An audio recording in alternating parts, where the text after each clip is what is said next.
မင်္ဂလာပါ AMD Community Training Center ကကြိုဆိုပါရစေ။ဒီချက်တို့ AMD Community Training Center ရဲ့ YouTube channel လေးရှိပါပြီ။ဒါလေးကိုလာပြီးတော့မိတ်ဆက်တာပေါ့နော်။အဲ့တော့ချက်တို့ရဲ့ဒီ YouTube channel လေးကို subscribe လုပ်ပြီးလို့ရပါပြီ။ပြီးတော့ချက် TikTok မှာတင်တယ်လို့မျိုးပဲဒီ channel လေးမှာလည်းသင်ခန်းစာတွေတင်ပေးသွားမှာဖြစ်ပါတယ်။ကွန်ပျူတာနဲ့ပတ်သက်တဲ့သင်ခန်းစာတွေပေါ့နော်။အဲ့ဒါလေးတင်ပေးသွားမှာဖြစ်တဲ့အတွက်ချက်တပည့်အဟောင်းတွေရောလက်ရှိတပည့်တွေရောနောက်လာမယ့်တပည့်အသစ်တွေရောဒီ channel လေးကို subscribe လုပ်ပြီးတော့ဒီချက်ကို support ပေးလို့ရပါတယ်။အခုဒီ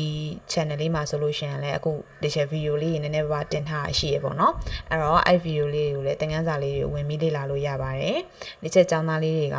social media platform မျိုးစုံကနေပြီးတော့ဒီချက်တို့သင်တန်းကျောင်းရဲ့ဒီသင်ခန်းစာ video လေးတွေကိုမြင်တွေ့လို့ရအောင်လို့ဒီချက်က